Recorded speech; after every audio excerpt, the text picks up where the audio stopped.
Chapitre 26. Jésus dit alors, un homme est en voyage. En chemin, il découvre un trésor dans un champ qui est en vente pour 5 deniers.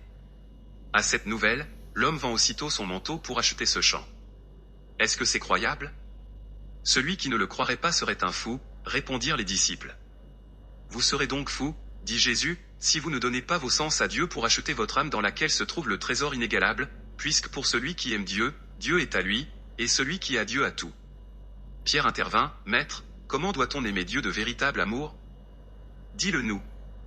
En vérité, je vous le dis, répondit Jésus, celui qui ne haïra pas son père, sa mère, ainsi que sa propre vie, ses enfants et sa femme pour l'amour de Dieu, celui-là ne mérite pas d'être aimé par Dieu. Pierre reprit, Maître, il est écrit dans la loi de Dieu, au livre de Moïse, honore ton père pour vivre longuement sur terre. Et il est dit aussi, qu'il soit maudit le fils qui n'obéira pas à son père et à sa mère. C'est pourquoi Dieu ordonna qu'un tel fils désobéissant fût lapidé par la colère du peuple, devant la porte de la ville. Alors comment dis-tu qu'il faut haïr père et mère? Jésus répondit, chacune de mes paroles est vraie parce qu'elle n'est pas de moi mais de Dieu qui m'a envoyé à la maison d'Israël. Aussi je vous le dis que tout ce que vous avez, c'est Dieu qui vous l'a donné. Qu'y a-t-il donc de plus précieux, le don ou bien le donateur? Quand ton père, ta mère, toute autre chose sont pour toi un scandale dans le service de Dieu, abandonnés comme des ennemis. Dieu n'a-t-il pas dit à Abraham, sors de la maison de ton père et de ta parenté et viens habiter le pays que je te donnerai ainsi qu'à ta descendance? Pourquoi donc Dieu dit-il cela? Mais parce que le père d'Abraham était sculpteur et qu'il façonnait et adorait les dieux menteurs. Aussi y avait-il inimitié entre eux à tel point que le père voulut faire brûler son fils. Pierre reprit, tes paroles sont vraies. Dis-nous donc comment Abraham raillait son père. Jésus répondit, Abraham avait 7 ans quand il commença à chercher Dieu. Un jour donc, il dit à son père. Qu'est-ce qui a fait l'homme? C'est l'homme, répondit sottement le père. Parce que moi je t'ai fait et mon père m'a fait. Père, reprit Abraham, ce n'est pas cela. Car j'ai entendu un vieillard dire en pleurant, mon Dieu, pourquoi ne m'as-tu pas donné d'enfant? C'est vrai, fils, répondit le père, Dieu aide l'homme à faire l'homme, mais il n'y met pas la main. Il faut seulement que l'homme aille prier son Dieu et qu'il lui donne des agneaux et des brebis et son Dieu l'aidera. Combien y a-t-il de dieux, père, reprit Abraham. Il y en a une infinité, fils, répondit le vieillard. Père, dit Abraham, que ferai-je si je sers un Dieu et qu'un autre veuille me faire du mal parce que je ne le sers pas? Une discorde s'élèvera certainement entre eux et il y aura la guerre parmi les dieux. Mais si par hasard le Dieu qui me veut du mal tue mon Dieu, que ferai-je? Il me tuera certainement moi aussi. Fils, répondit en riant le vieillard, n'aie pas peur, car aucun Dieu ne fera la guerre à un autre Dieu. En effet, dans le grand temple, il y a 1000 dieux avec le grand Baal. Eh bien, j'ai bientôt 70 ans et je n'ai jamais vu un Dieu en souffleter un autre.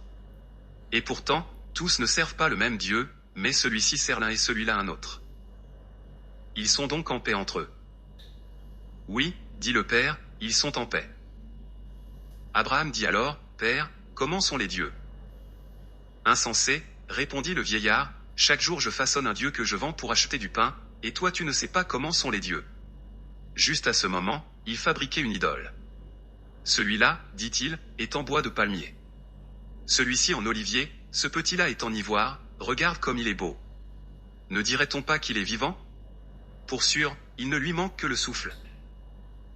Père, répondit Abraham, ils n'ont donc pas de souffle les dieux. Comment alors donnent-ils le souffle? S'ils sont sans vie, comment donnent-ils la vie? Père, ils ne sont certainement pas Dieu. À ces paroles, le vieillard se mit en colère. Si tu étais en âge de raisonner, dit-il, je te romprais la tête avec cette hache. Mais tais-toi car tu n'as pas encore de raison. Père, répondit Abraham, si les dieux aident à faire l'homme, comment se fait-il que l'homme fasse les dieux? Et si les dieux se fabriquent avec du bois, c'est un grand péché que de brûler le bois. Mais dis-moi, Père, pourquoi, alors que tu as façonné tant de dieux, ne t'ont-ils pas aidé à faire tant d'enfants? Tu serais ainsi le plus puissant du monde. Le vieillard était hors de lui d'entendre son fils parler ainsi. Celui-ci ajouta, Père, pendant un certain temps le monde a été vide d'hommes, n'est-ce pas? Oui, répondit le vieillard, et pourquoi? Parce que, dit Abraham, je voudrais savoir qui a fait le premier Dieu. Sors d'ici tout de suite, dit le vieillard. Laisse-moi fabriquer rapidement ce Dieu et ne m'adresse pas la parole, car quand tu as faim tu veux du pain et pas des paroles. Un beau Dieu, certainement, dit Abraham, que vous taillez comme vous voulez et qui ne se défend pas. Le vieillard se mit alors en colère et dit. Tout le monde dit que c'est un dieu, et toi, fou, tu dis qu'il ne l'est pas? Par mes dieux, si tu étais un homme, je te tuerais. Et cela dit, il donna des coups de poing et de pied à Abraham, et il le chassa de la maison.